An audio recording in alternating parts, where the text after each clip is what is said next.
네, 앞서 소개받은 조천호입니다. 반갑습니다.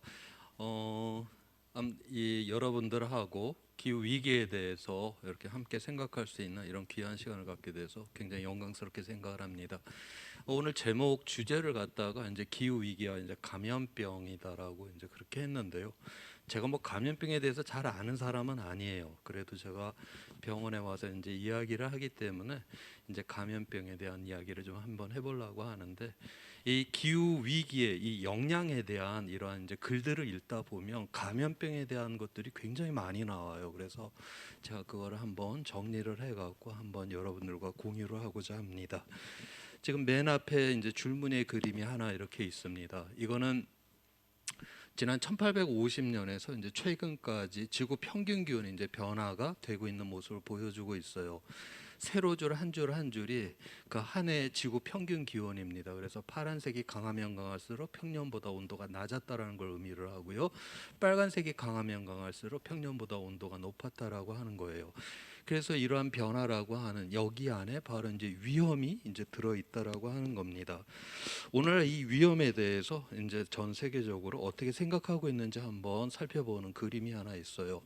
이거는 이제 세계 경제 포럼이라고 하죠. 스위스 이제 다보스에서 매년 열리고 있기 때문에 다보스 포럼이라고 그렇게 부르기도 합니다.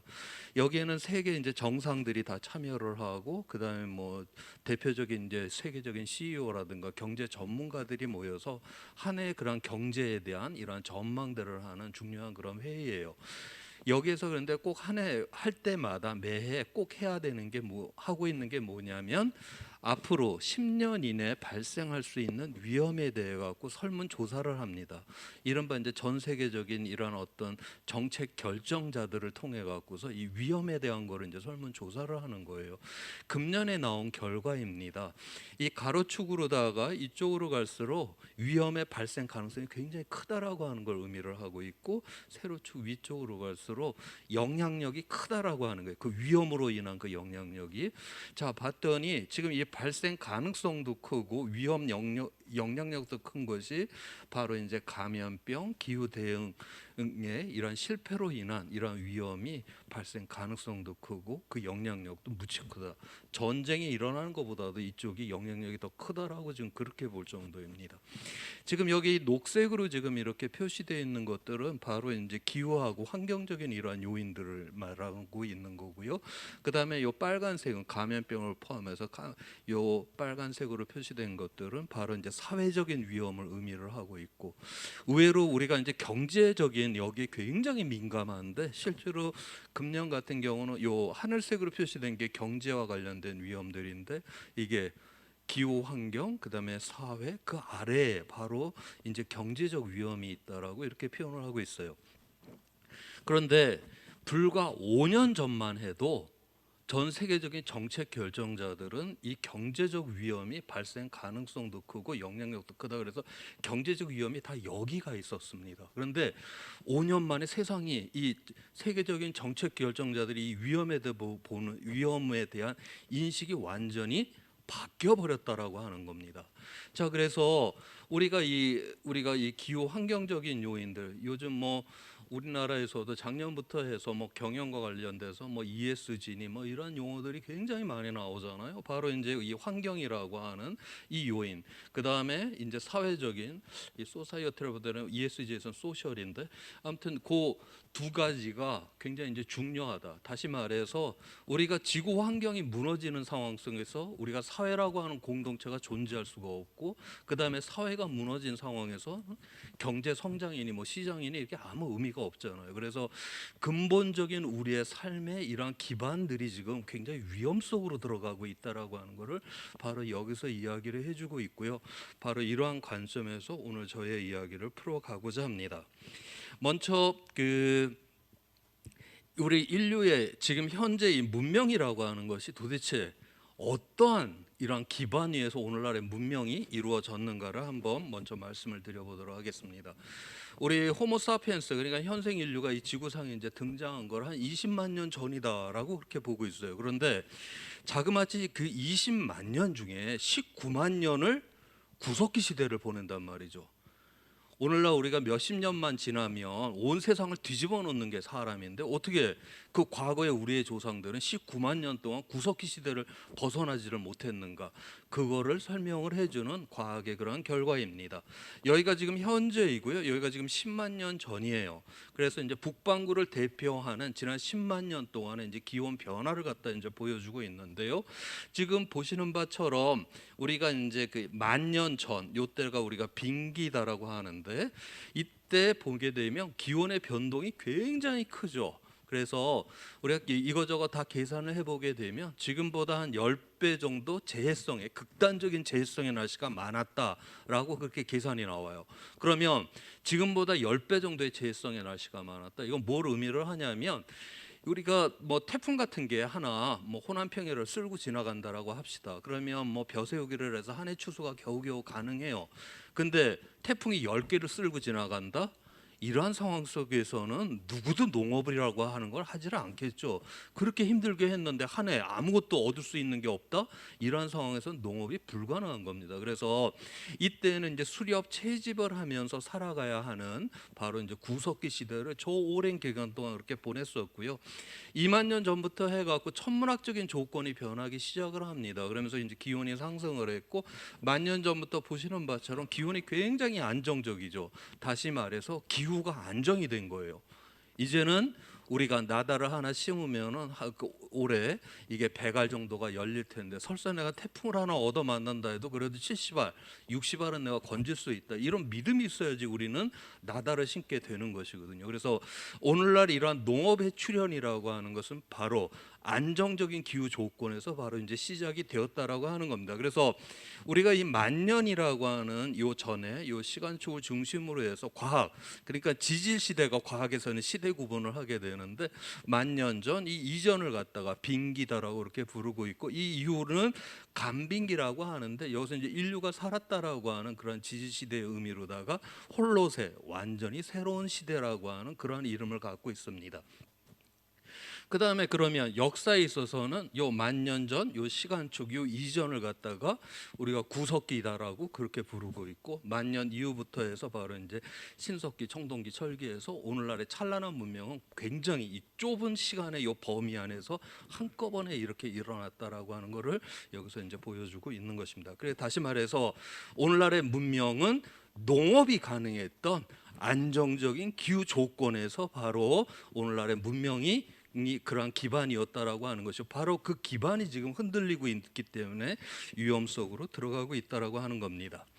자, 그래서 지난 이제 만 년 전부터 해갖고 우리가 만 년 전에 이제 농업과 함께 농업이라고 하는 거는 이 야생에 있는 식물 중에서 작물화를 하는 과정이었고요. 그 다음에 그와 함께 또 일어났던 게 뭐냐면 동물 중에서 우리의 울타리 안으로 끌고 들어올 수 있는 가축화를 이제 하기 시작을 한 거예요. 그래서 개만 15,000년 전, 그러니까 빙기 때 이제 가축화가 되었고 보시는 바처럼 나머지의 모든 동물들, 우리가 알고 있는 가축들은 농업과 함께 우리의 삶의 안으로, 우리의 울타리 안으로 이제 들어오게 된 것입니다. 이것이 대부분 다 이제 그 유라시아 대륙에서 이제 이루어졌었고, 자, 그런데 여기서 문제가 생기죠. 이게 동물들이 우리 울타리로 들어오게 되면서 우리가 알고 있는 인수 공통의 감염병이라고 하는 게 바로 농업과 함께 이제 시작이 되었다라고 하는 것입니다. 그래서 이 우리의 대부분의 이제 감염병들이 인수 공통의 감염병인데 이게 바로 이제 농업과 함께 시작을 했고 요 아래 우리가 잘 알고 있는 4대 문명이 이제 출현을 하게 되죠. 그런데 이 문명이 출현하는 이 지역들을 보게 되면 이제 강 하구에 이제 출현을 하는데 당연히 물이 많고 그다음에 특징이 뭐죠? 그 지역에 물은 많은데 비가 안 오는 지역, 건조한 지역이죠.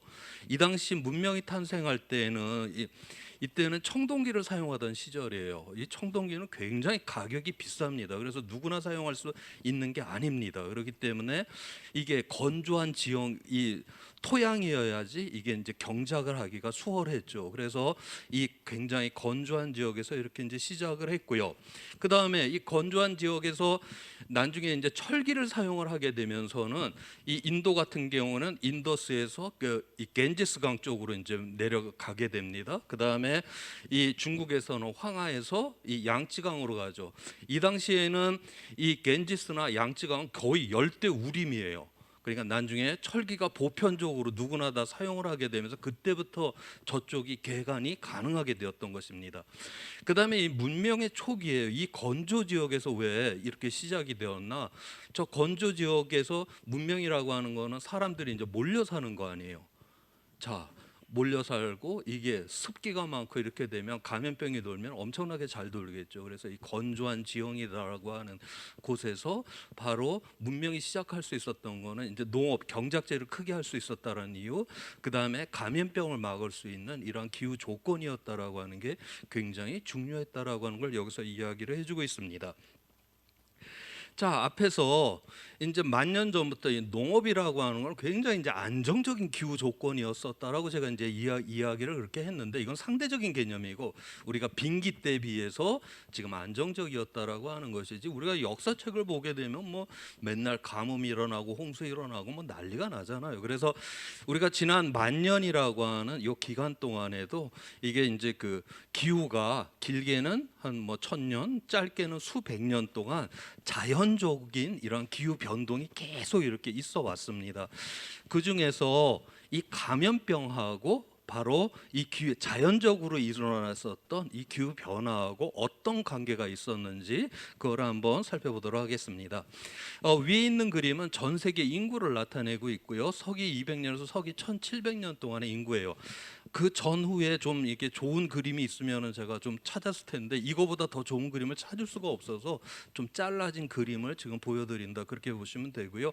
아래쪽에는 서기 1년부터 해서 이제 최근까지 해서 북반구 육상에서의 그 지구 평균 기온이 이제 어떻게 변했는가를 보여주고 있습니다. 우리가 이제 기원전 400년에서 기원후 한 200년 요 때를 갖다가 이제 로마 온난기라고 하고, 기후학 책에서는 저 때를 또 기후 최적기다라고 그렇게 표현을 해요.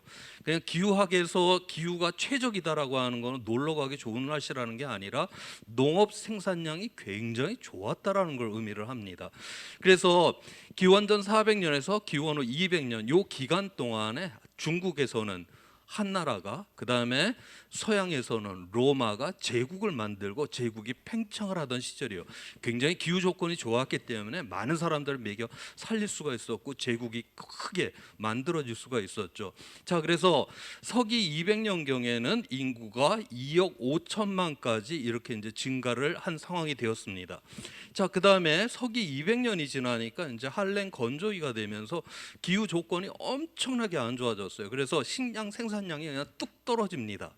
그 전에 제국을 만들면서 인구는 확 늘려놨는데 갑자기 식량 생산이 뚝 떨어진 거예요. 이러한 상황에서 이렇게 많은 유라시아 대륙에서 어마어마한 사람들이 주로 저때 뭐 천연도 홍역에 의해 갖고 저렇게 많은 사람들이 이제 감염병으로 사망을 하게 되었습니다. 만약에 이 시대 서기 200년 이전에 로마와 한나라라고 하는 제국이 없었다라고 하면 그러면 사람들이 띄엄띄엄 살았겠죠. 그래서 감염병이 돈다 해도 그 지역의 일부만 돌고 그냥 끝나버렸을 거예요. 그런데 이제 제국을 만들었다라고 하는 거는 도시 안에 수만 명이 함께 밀집돼 산다라고 하는 것이고, 그 다음에 로마와 한나라는 실크로드를 통해서 연결까지 돼 있어요. 그래서 유라시아 대륙 전체에서 저런 이제 감염병들이 발생을 하게 된 것입니다. 그 다음에 서기 800년에서 서기 1300년 요때가 중세 온난기라고 하고 기후 조건이 좋았어요. 식량 생산량이 확 늘어납니다. 그러니까 서기 800년에 2억이었던 인구가 서기 1300년이 되니까 4억, 인구가 2배가 되어버렸어요. 식량 생산량이 좋은. 그리고 보시는 바처럼 이러한 대유행이라고 하는 대유행병이 이때는 발생을 하질 않습니다. 작년에 그 노벨 그 평화상을 그 유엔의 식량 기구가 받았어요. 노벨 그 위원회에서 뭐라고 하면서 거기다 상을 줬냐면 코로나19 백신이 나오기 이전에는 식량이 최고의 백신이다라고 하면서 유엔의 식량 기구에다가 그 노벨 평화상을 줬습니다. 그러니까 이 유엔 식량 기구가 이 식량 공급을 좀 뭐 아프리카라든가 이런 가난한 나라에 공급이 굉장히 잘 되도록 애를 써서, 그래서 그러한 공급이 안 됐을 때보다 굉장히 그래도 이 코로나19가 그렇게 크게 발생을 안 했기 때문에 받게 된 것입니다. 바로 이러한 것 것들을 우리가 이 역사 속에서도 바로 확인이 가능한 것입니다. 그다음에 이제 1300년 이후가 되게 되면 이제 그 중세 소빙하기라고 하죠. 우리가 중세 소빙하기다라고 하면 뭐 기온이 엄청 떨어졌냐? 그게 아니에요. 지금 400년에 걸쳐서 한 0.6도 떨어졌습니다. 북반구 육지에서 한 0.6도가 떨어졌는데 이 0.6도가 문제라기보다는 이러한 변화가 일어나게 되면 이 기후의 변동이 커져요. 그래서 막 홍수, 가뭄 막 이런 것들이 너무나 많이 발생을 하게 되면서 식량 생산이 그냥 뚝 떨어집니다. 그러한 상황에서 이제 그 흑사병이 이제 돌게 되면서 이렇게 어마어마한 뭐 유럽에서는 인구의 한 3분의 1, 그다음에 이 중국, 이 아시아 쪽에서도 그 이상의 사람들이 흑사병으로 이렇게 이제 사망을 하게 되는 것이죠. 1500년 이후가 되게 되면 처음으로다가 이제 유럽 사람들이 이제 그 아메리카 대륙을 갖다 들어가게 되는 것이고, 유럽 사람들이 아메리카 대륙에 들어오기 전에 아메리카 원주민이 6천만 명이 살고 있었습니다. 그런데 이 사람들은 가축화를 하질 않았잖아요. 그래서 이런 면역성이 굉장히 약한 사람들이었고, 그래 유럽 사람들을 만나자마자 이제 천연두와 홍역으로다가 6천만 명 중에서 5천만 명이 사망을 하게 됩니다.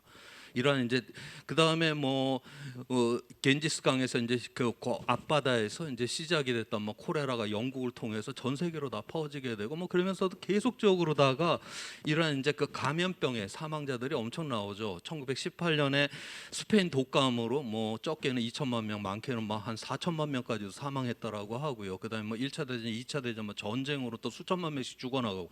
자, 그런데 1500년 이후가 되면 이렇게 감염병, 전쟁 이런 거로다가 그렇게 사람이 수천만 명씩 죽어나가도 전 세계 인구는 줄지가 않습니다. 계속적으로 증가를 하는 이러한 상황이 돼요. 그거는 바로 이제 의료가 발달을 하고 산업혁명이 일어나고 뭐 녹색혁명이 일어나게 되면서 바로 이러한 어마어마한 피해에도 불구하고 전 세계 인구는 계속적으로 증가를 하는 이러한 추세 속에 지금 있게 된 것입니다.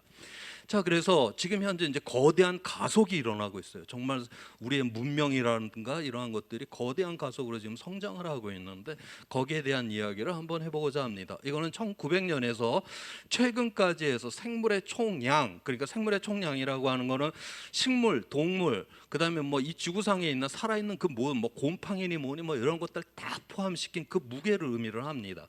자, 이 생물의 총량은 1900년 이후로다가 크게 변화가 없었어요. 지금 검은 선으로 이렇게 되어 있고, 그다음에 인간이 만든 이 물질이라고 하는 거는 뭐 콘크리트, 자갈, 골재, 뭐 벽돌, 아스팔트, 뭐 금속 이런 플라스틱 같은 건데 1900년도에는 생물 총량의 한 3% 정도가 인간이 만든 물질이었어요.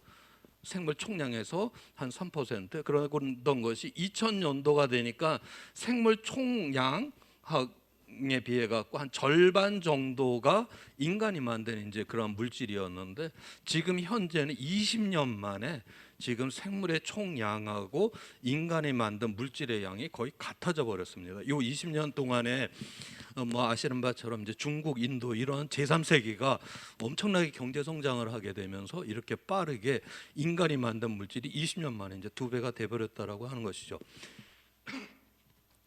그래서 지금 물론 코로나19 때문에 경제가 좀 후퇴는 하기는 했는데 만약 코로나19가 없었다라고 하면 지금 현재 전 세계적으로 경제 성장률이 전 세계 평균 경제 성장률이 3%입니다. 3%씩 매년 성장을 하게 되면 23년이면 경제 규모가 2배가 돼요. 자, 경제 규모가 이제 크게 2배가 됐다라고 하는데 그거를 인간의 두뇌하고 근육의 힘만 오게 가능하냐?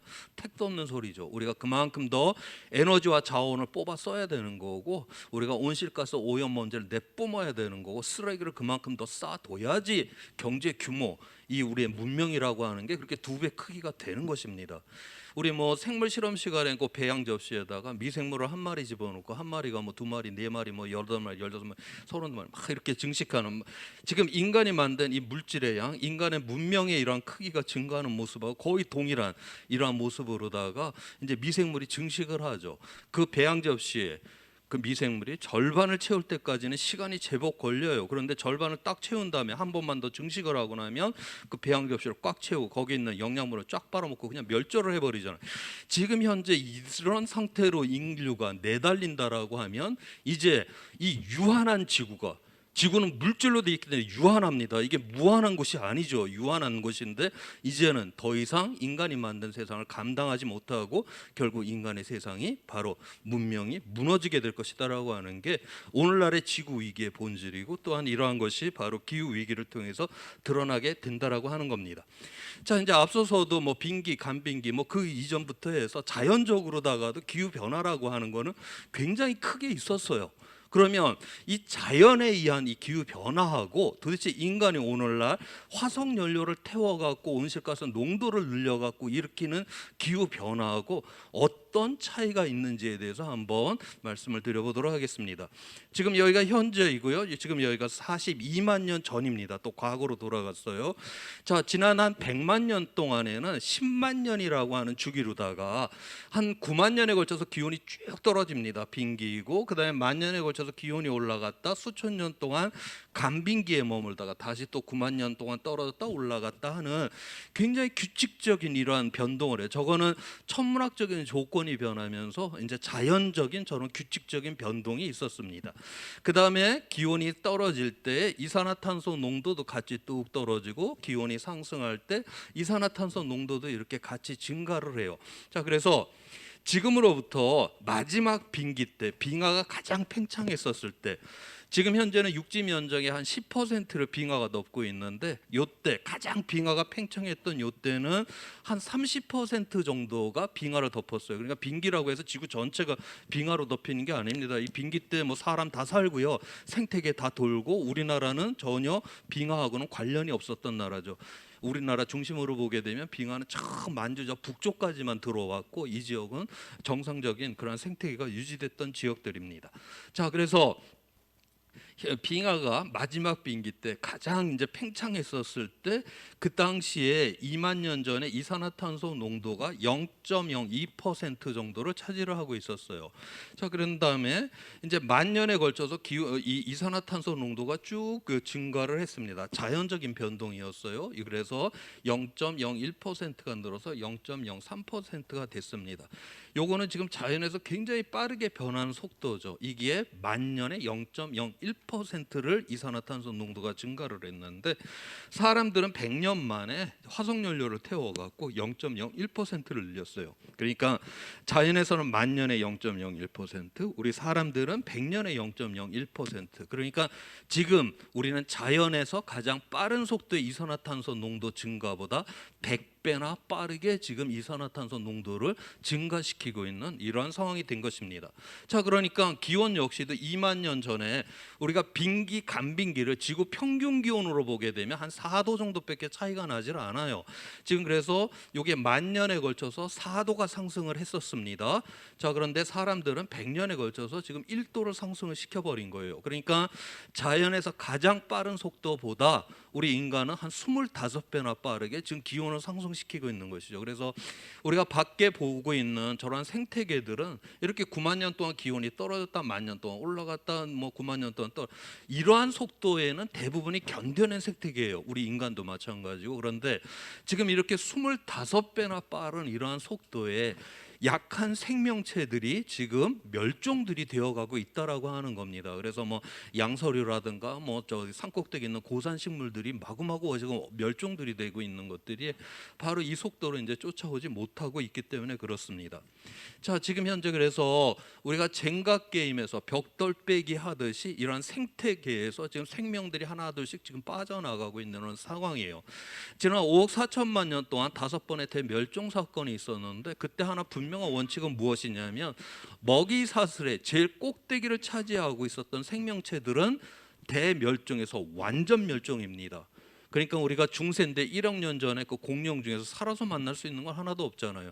그 생태계, 그 먹이 사슬의 하부 구조를 차지했던 생명 중에는 뭐 살아남는 것도 좀 있기는 해요, 그 대멸종에서. 그런데 바로 지금 제일 꼭대기에 있었던 이 생명체는 완전 멸종. 왜냐하면 제일 먹이 사슬의 꼭대기에 있다라고 하는 그 존재는 생태계 전체가 필요하잖아요. 근데 이 생태계가 무너지면 바로 먹이 사슬 꼭대기에 있던 생명은 완전 멸종. 그런데 지금 현재 우리 인간이 이 생태계 제일 꼭대기, 먹이사슬 지금 제일 꼭대기를 차지를 하고 있고, 그래서 우리랑 상관없어 보이죠. 뭐 개구리 한 마리가 죽어나가고 뭐 저 산꼭대기에 무슨 고산식물 우리가 먹는 것도 아닌데 그런 것들이 하나 둘씩 이렇게 이제 빠져나가고 있는 상황. 언젠가 그런데 우리와 상관없는 이러한 것들이 빠져나가는 순간 저 젠가가 무너듯이 생태계가 무너지는 순간 바로 그래서 여섯 번째 멸종의 대상은 바로 인간이 될 것이다라고 그렇게 보는 겁니다. 그래서 궁극적으로 자연에서도 이러한 기후 변화라고 하는 것이 있었는데, 그래서 크기를 봐야 되는 것이 아니라 지금 이 속도가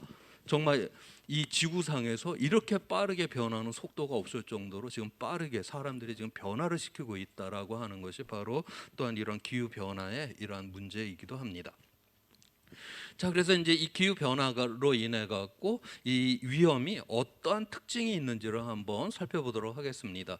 지난 이제 100만 년 동안에는 빙기를 갔다 간빙기 갔다 빙기 갔다 간빙기 갔다 아주 규칙적인 자연적인 이런 이제 변동을 했었다라고 했고요.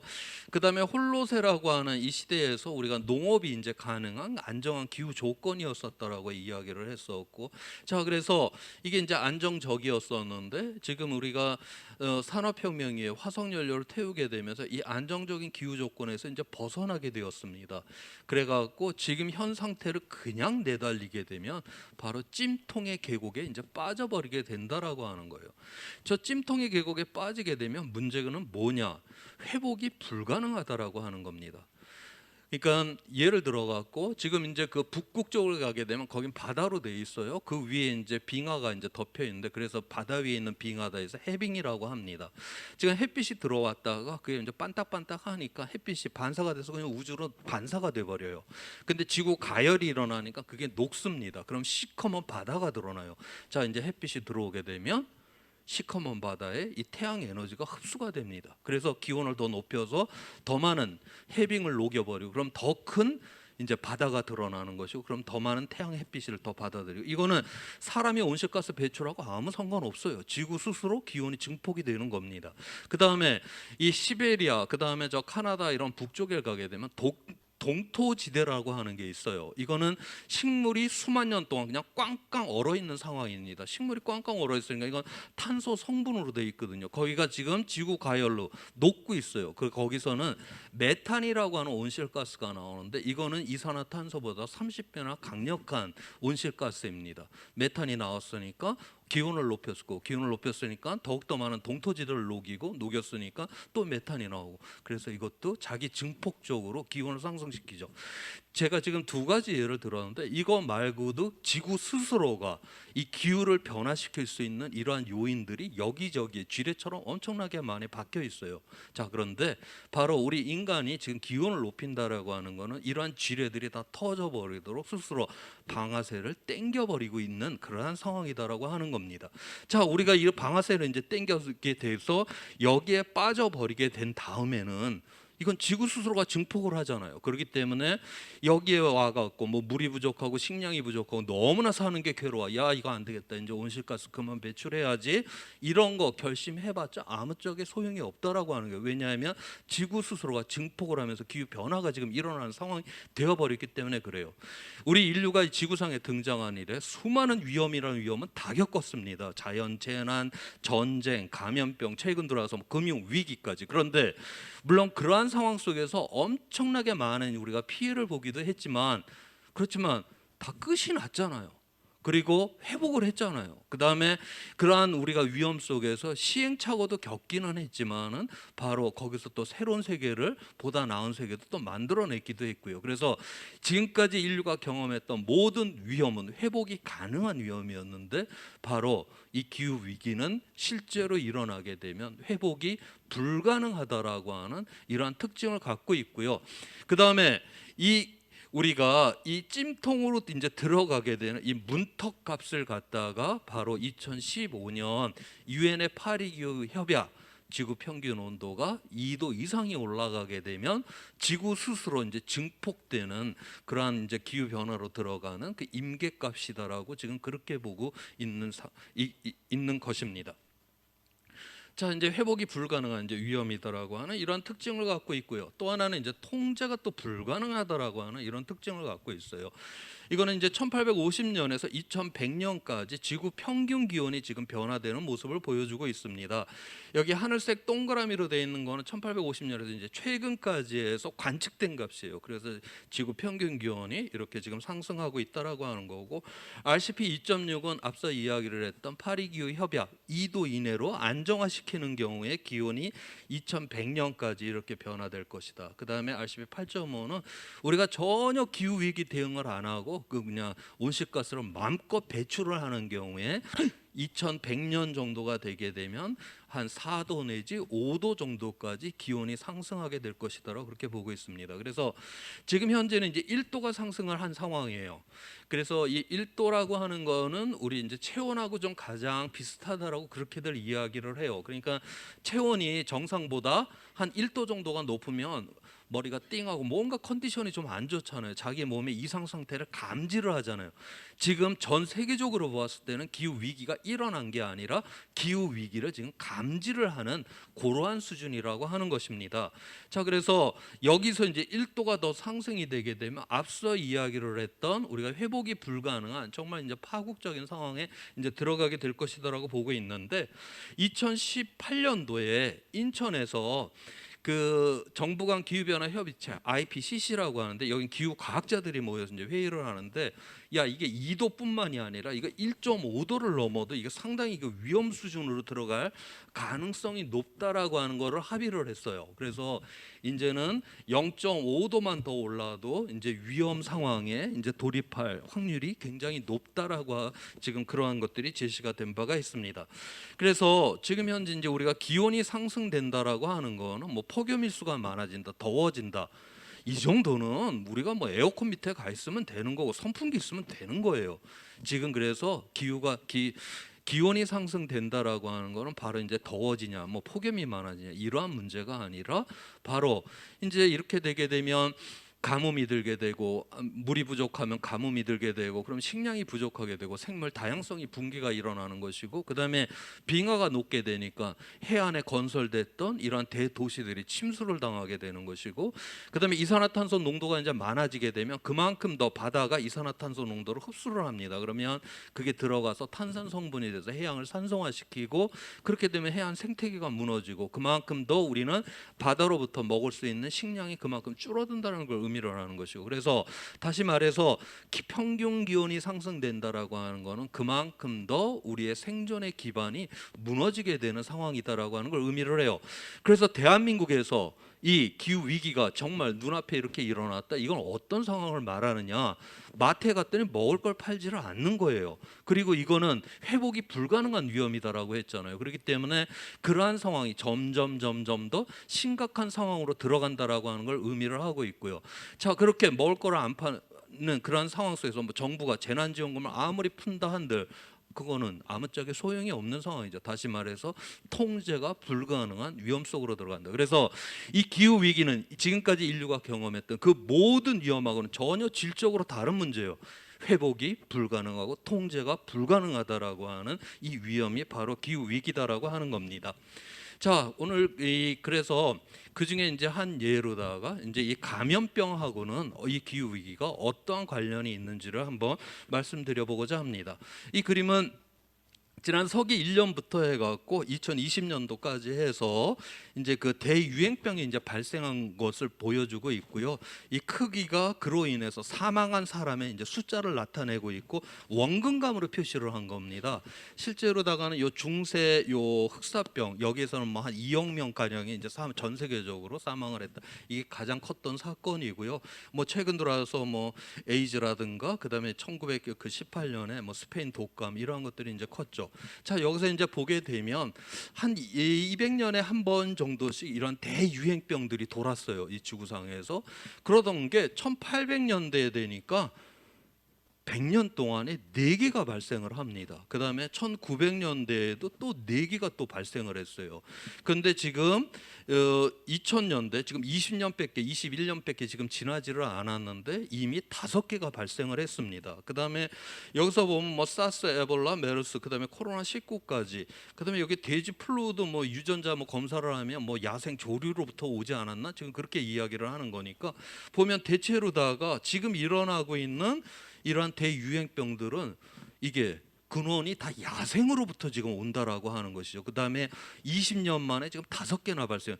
그래서 점점 더 이 감염병이 더욱 더 많이 발생을 하고 그 원인을 봤더니 이게 야생 동물로부터 이제 오게 된다라고 하는 이런 특징을 보여주고 있습니다. 이것이 기후 변화하고 어떤 관련이 있는가에 대해서 한번 보도록 하겠습니다. 앞서서 이제 대부분의 그러한 이제 그 감염병 인수 공통의 감염병이고 앞으로도 이제 일어나게 될 감염병은 바로 이제 새로운 인수 공통의 그런 감염병이 될 가능성이 많다라고 그렇게 보고 있고요. 그래서 지금 우리가 가축화를 하질 않은 이런 포유류 이제 조류로부터 우리 잠재적인 유해한 바이러스를 170만 종 정도로, 물론 저게 다 위험하다라는 건 아니고 잠재성이 있다라고 하는 것이고요. 바로 그래서 그런데 지금 현재 우리가 이러한 야생 동물이 살 수 있는 이러한 환경, 서식지를 갖다 지금 파괴를 하고 있고 기후 위기로 또 이러한 서식지들이 파괴가 되고 있고 하기 때문에 바로 이러한 동물들이 인간하고 이제 접촉할 수 있는 이러한 이제 기회가 많아진다라고 하는 거. 거기에다가 뭐 인간이 이러한 커다란 도시에다가 그 시장을 하나 만들어 놓고 거기서 또 이 야생동물 또 맛을 보겠다고 온갖 동물을 갖다가 다 모아둡니다. 이게 야생에 있어서는 그 좁은 그 공간 안에 얘네들이 그렇게 밀집돼서 있을 가능성이 전혀 없는데 바로 그냥 모아놨다라고 하는 거. 심지어 뭐 어떤 책을 보게 되면 우리 이제 애완동물도 같은 것들도 뭐 우리가 뭐 남아시아에 있는 무슨 뭐 앵무새라든가 저 뭐 남미에 있는 뭐 파충류라든가 뭐 저 아프리카에 있는 원숭이 뭐 이런 걸 한 군데 다 모아 놓잖아요.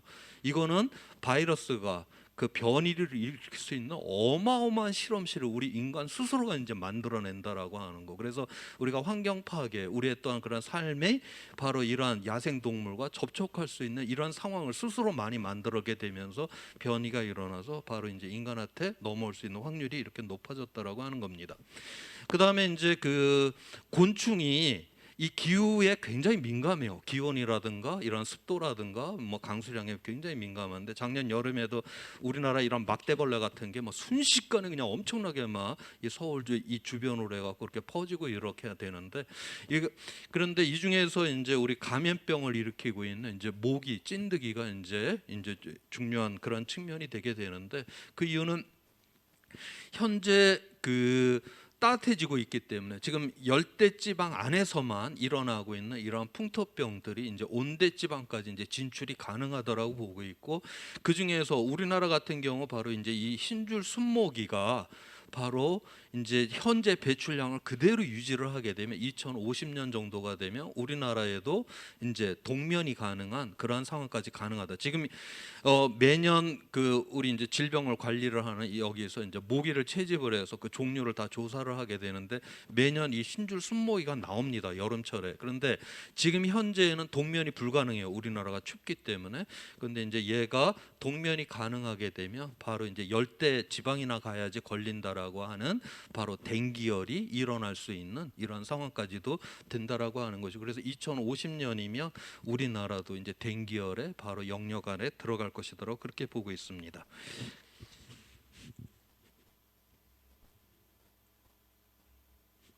그 다음에 이제 동토지대라고 하는 게 북반구 육지 면적의 한 25% 정도를 차지를 하고 상당히 이게 넓은 지역을 지금 차지를 하고 있고 앞서 제가 식물이 꽝꽝 얼어 있었다라고 했잖아요. 그런데 그게 이제 그 안에 식물만 있냐? 그 안에서 뛰어놀던 동물들도 같이 그냥 얼려버렸거든요. 그래서 거기서 나오는 이런 동물들이 뭐 화석으로 나오지를 않잖아요. 보시는 바처럼 뭐 털 달리고 살 달리고 다 해갖고 이 수만 년 전에 이런 동물들이 여기서 지금 나오고들이 있습니다.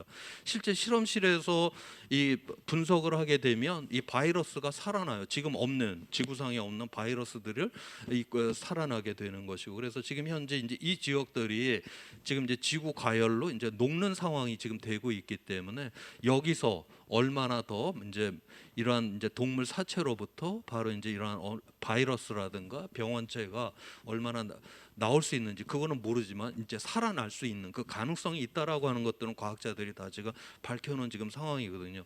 현재 배출량을 그대로 유지를 하게 되면 이게 금세기 말에 이게 지금 현재 북반구 육지 면적이 25%인데 알래스카 면적으로 줄어들게 됩니다. 그러면 저기서 저 동토지대가 이제 녹은 거기에서 바로 이제 저런 위험성이 또한 이제 증가가 될 것이다. 지금 그렇게 보고 있고요. 그 다음에 이제 이러한 확률을 스스로 이제 높여갖고 사람한테 전파가 되고 또 사람끼리 또 이제 전파까지 이제 이게 된다라고 하면 그 다음에 이제 전 세계로 이제 퍼지게 되는 것이죠.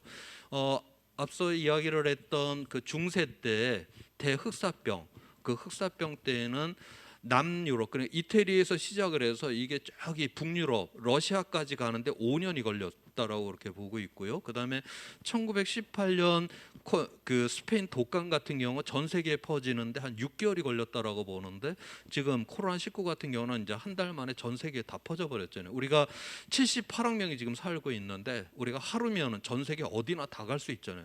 그러니까 이 78억 명이 지금 한 군데 다 몰려 살고 있는 거하고 똑같은 그런 밀집도를 지금 갖고 있다. 그래서 오늘날의 바로 문명의 조건이라고 하는 게 이러한 감염병을 퍼뜨리는데 굉장히 엄청난 그러한 좋은 조건을 갖다가 지금 제공을 한다라고 하는. 그래서 우리가 뭐 온대지방, 그다음에 열대지방, 그다음에 저 한대지방 할 거 없이 거기서 바로 이런 감염병의 발생 확률이 바로 기후 변화를 통해서 엄청나게 높아지고 있고, 또한 우리가 만들어 놓은 이런 문명이라고 하는 이 틀 안에서 너무나도 퍼지기 좋은 이런 조건 하에 바로 우리 인류가 있다라고 하는 것입니다.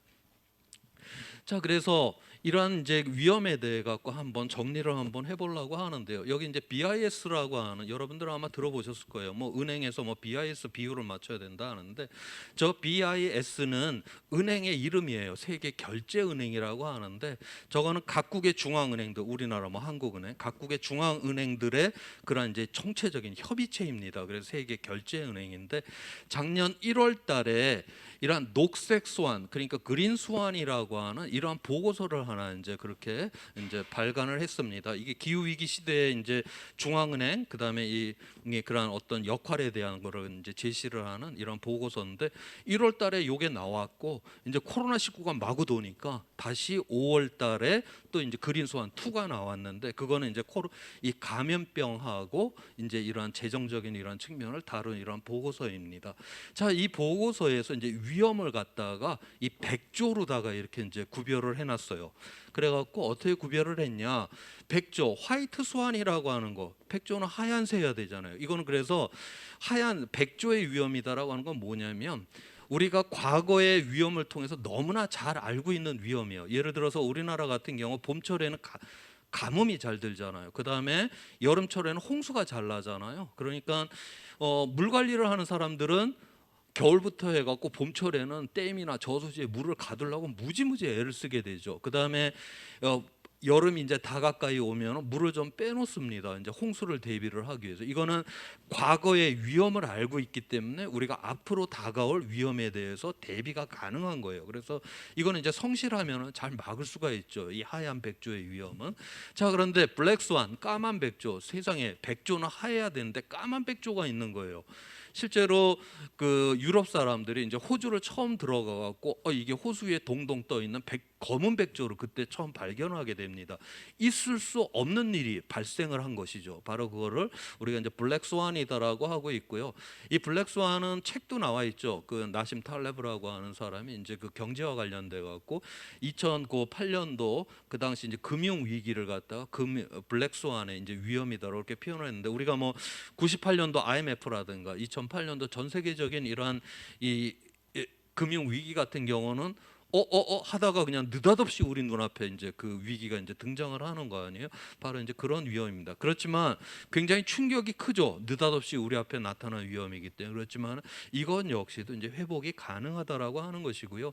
이제 그런데 기후 위기다라고 하는 거는 바로 이제 그린 수완, 녹색의 이제 그 백조라는 표현을 썼는데, 이건 위기 발생을 확실히 알아요. 그렇지만 언제 어디서 얼만큼 무엇이, 이거는 약간 그 불확실성이 좀 있다라고 하는 거예요. 그렇지만 일단 눈앞에 이게 이제 벌어지게 되면 바로 회복이 불가능한 이제 극단적인 상황으로 들어가게 된다라고 하는 거고, 바로 여기에 이제 감염병도 이러한 계열이다라고 표현하고, 여기에 있어서는 바로 과학자들이 이러한 세상에 이제 변화를 갖다가 그거를 예측하고 이야기를 해줘야 되기 때문에 과학자의 역할이 중요하더라고 그렇게 이야기를 했습니다.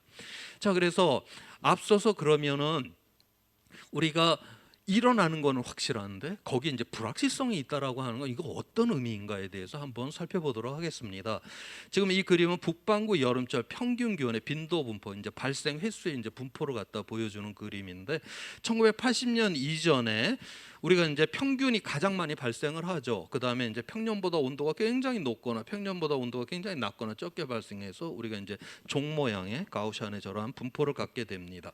자, 여기서 우리가 위험이 평균에서 발생되는 건 앞서 이야기를 했던 화이트 스완, 하얀 백조의 위험이에요. 그 다음에 여기서 보니까 평년보다 3도가 넘는 경우가 0.1%, 그러니까 1000번 중에 한 번이 발생을 하는 거예요. 바로 저런 게 진짜 일어났다라고 하면 저게 바로 이제 블랙 스완, 검은 백조의 이제 위험이 되는 것이 되겠죠. 자, 그다음에 2005년 여기 80년 이전을 여기다 까맣게 칠해 놓고 2005년 이후를 다시 계산을 했습니다. 봤더니 여기 이제 중앙값이 평균값이 가까운데, 지금 보면 북반구 그 육지에서 지난 이제 80년 이전하고 2005년 이후에 보니까 한 0.7도 정도가 이제 상승을 했어요. 기온은 0.7도가 이제 상승을 했고, 그다음에 종의 모양이 옆으로 좀 이렇게 퍼집니다. 2005년 이후가 되면 우리가 공기 중에다가 온실가스를 배출한다라고 하는 거는 공기 입장에서는 충격을 받는 거예요.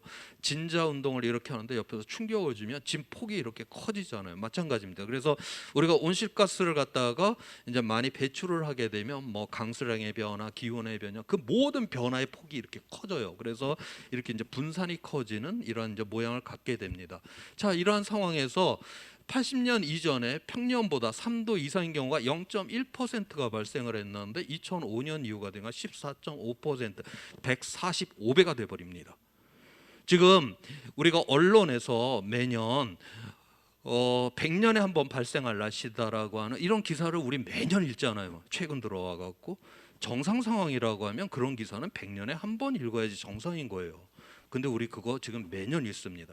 아직까지 우리가 임계값을 넘어가는 위험성이 안 들어가서 그렇지, 이런 극단적인 위험은 지금 어마어마하게 지금 빠른 속도로다가 이게 증폭을 한다. 그래서 이제 이걸 우리가 살찐 꼬리의 위험이다라고 하는데, 이 살찐 꼬리의 위험은 단 한 번도 후퇴보지를 않고 지금 어마어마하게 빠른 속도로 지금 이제 증폭을 하는 그러한 상황이 되었다라고 하는 것이죠. 자, 그래서 바로 우리가 기후 위기가 일어난다라고 하는 거는, 확실성이 있다라고 하는 거는 저게 증폭하는 속도가 엄청나게 지금 빨라지고 있기 때문에 그렇게 이야기를 하는 것이고요.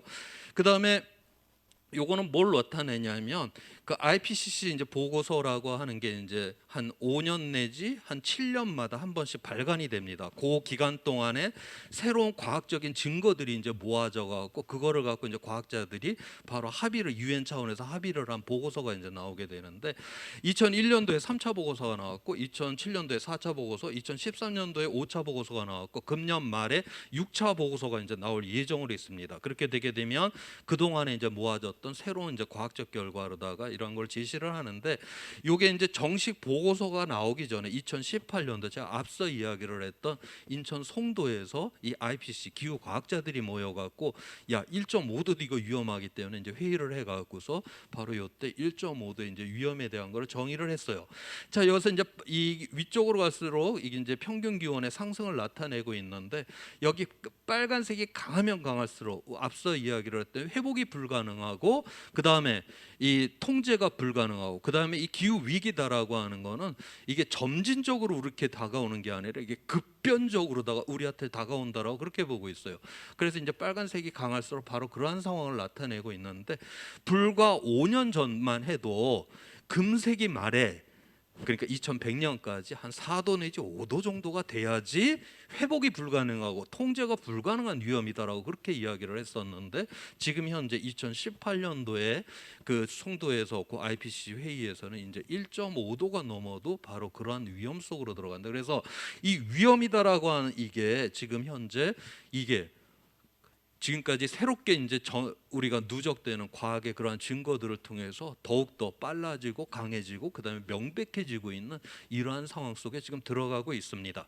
자, 그래서 이 우리가 이제 이 위험을 갖다 정의를 하게 될 때 이제 평균 기온의 이제 상승의 폭을 나타내고, 이 꼬리 부분이 이제 두툼해지고 있잖아요. 이거는 막 10배, 100배씩 지금 이렇게 빠르게 지금 증식을 하고 있는 것이고, 아직 평균에 비해서는 크지 않다 해도 이 부분이 굉장히 이제 중요한 거는 바로 영향력이 여기 여기서 피해가 주로 다 이렇게 발생을 하는 것이고, 그래서 우리가 위험은 발생 가능성에 바로 영향을 곱하게 되면 위험이 나오는 거고, 그 다음에 여기가 10배, 100배씩 증폭을 하다 보니까 이 위험이 지금 어마어마하게 빠르게 지금 증폭이 되고 있는 이러한 상황으로 치솟고 있는 그런 상황이 되었습니다. 자, 그래서 우리가 이 이머전시, 실제 이제 비상 사태가 이제 일어나게 되는데 이 위험으로 인해 갖고 거기에는 어전시, 이제 긴급성이다라고 하는 걸 하나 더 고려를 해야 되죠. 아무리 위험이 있다 해도 위험을 피할 수 있는 그 시간 이내에 우리가 이걸 막아버리게 되면 우리가 이제 비상 사태를 이제 막을 수가 있는 것이고, 우리가 피할 수 있는 시간보다 더욱더 이 반응을 느려지게 되게 되면 이제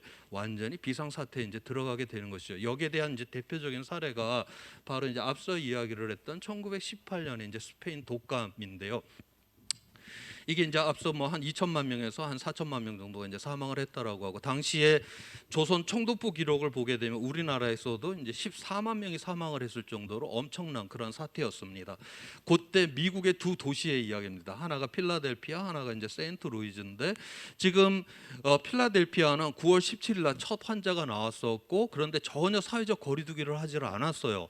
그렇게 가다가 이제 갑자기 이제 사망자가 이렇게 이제 많이 나오게 되니까 2주쯤 지난 10월 3일이 되어서 이제 거리두기를 했는데 늦었습니다. 이렇게 지금 많이 나와 버렸고, 그다음에 세인트루이즈는 10월 5일 날 첫 환자가 나왔고 10월 7일부터 사회적 거리두기를 강력하게 실시를 합니다. 그래서 이제 크게는 발생을 안 하는 이러한 모습이었습니다. 바로 여기서 중요한 게 바로 의료 체계의 역량이죠. 그러니까 이 세인트루이즈는 환자 수보다 이거를 치료를 할 수 있는 이런 병상 수가 훨씬 더 많았던 거예요. 그렇게 되면 위험이 발생은 했지만 그래도 이거는 회복이 가능하고 통제가 가능한 그런 위험이 되었는데, 이제 필라델피아 같은 경우는 그거를 넘어서는 수준이 되는, 그렇게 되게 되면 굉장히 이제 무질서한 이런 상황에 이제 파국 속으로 들어간다. 이게 이제 도시에서 일어나게 되면 우리나라도 마찬가지로 뭐 옆 도시로 환자를 보내면 되지만 저희 국가 단위라든가 전 세계에서 저런 위험이 벌어졌다 하게 되면 정말 파국적인 것이죠.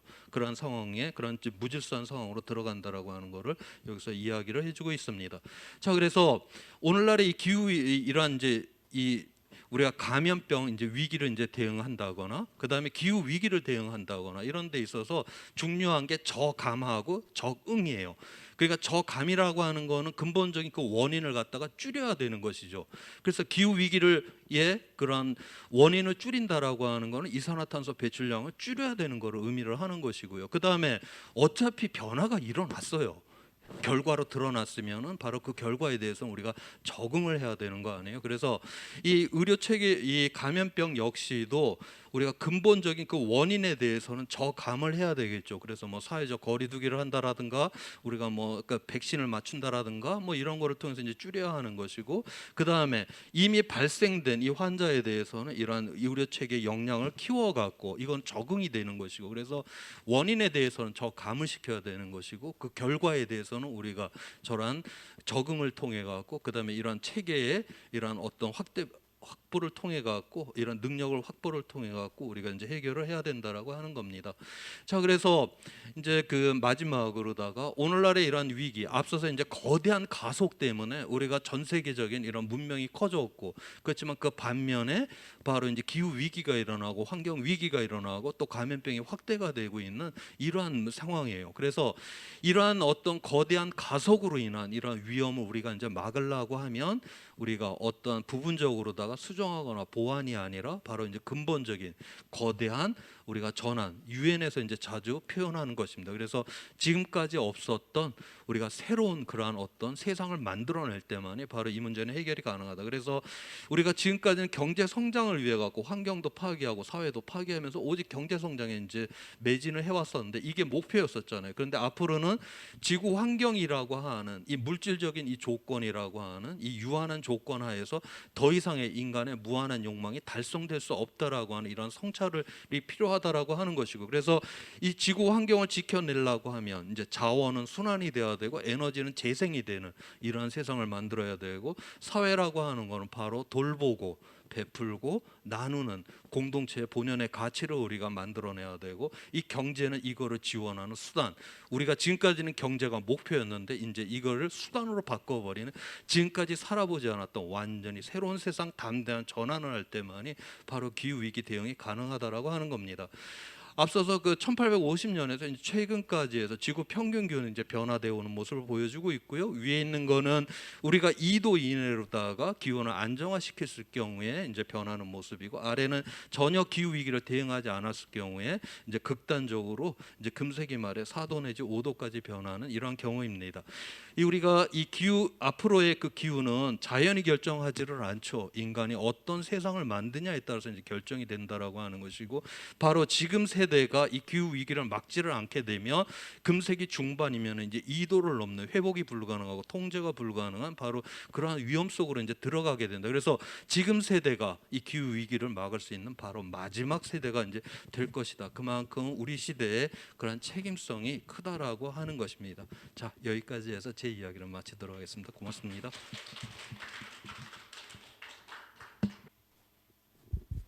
네, 뭐 다시 들어도 제가 몇 년 전에 들었을 때보다 지금은 더 이제 시간이 지나버려서 더 답답한 마음인데, 사실은 강연을 들으면서 드는 느낌은 이미 너무 늦은 거 아닌가. 우리가 이미 그 벼랑으로 굴러떨어 내리막길에 들어선 큰 바위 덩어리를 멈출 수 있는가 하는 걱정이 제일 크고요.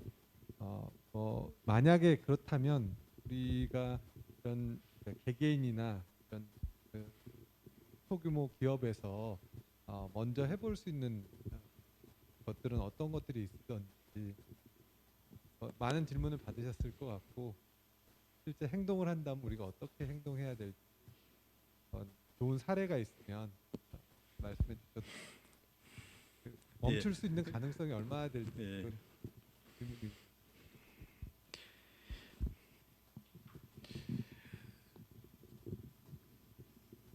그 유발 하라리가 쓴 이제 사피엔스라고 하는 그 책에 보면 인간이 발명한 것 중에 가장 정말 위대한 게 바로 이제 그 이야기다라고 하는 그런 이제 부분이 있어요. 허구라고 하는.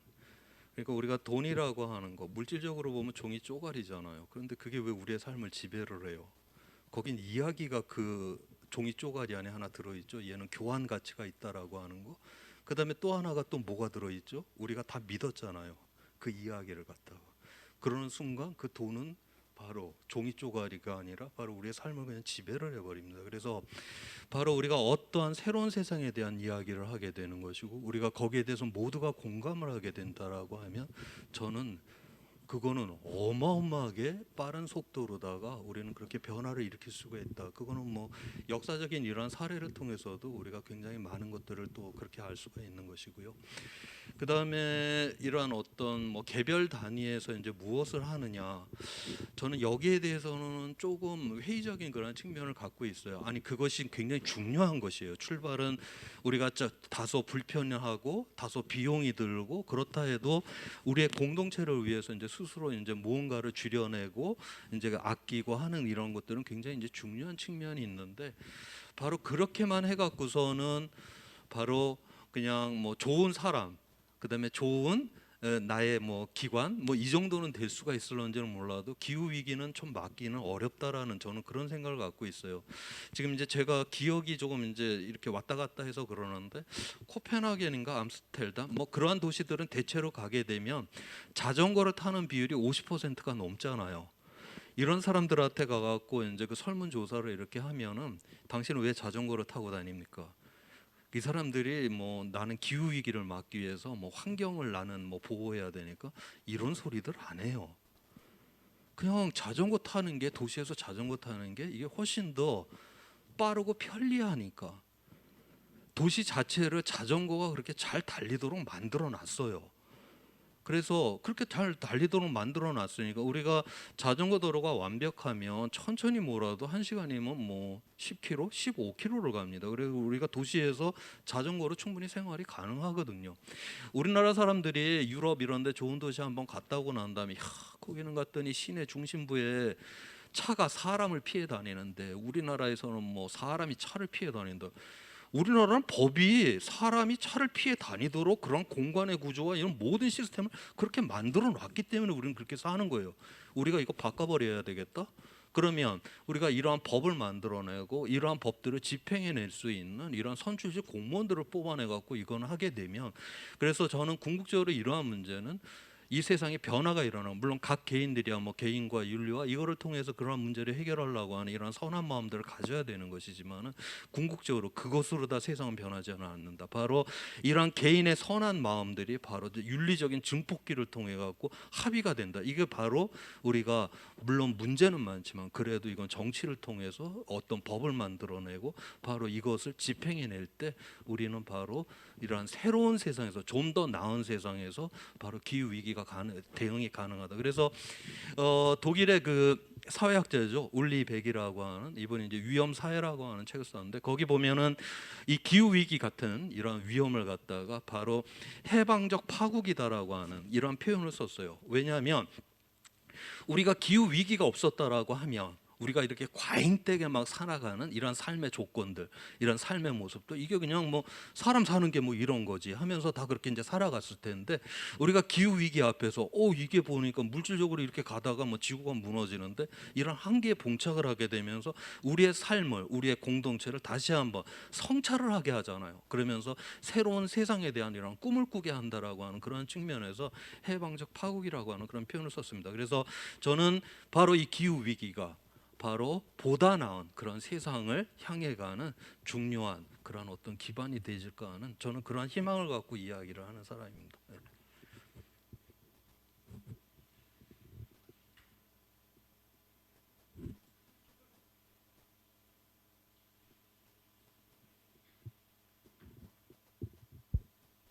또 질문이 있으실까요?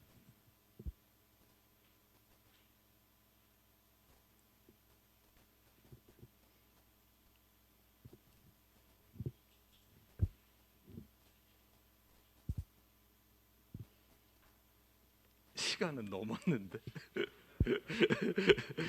시간을 너무 꽉 채워주셔서 예.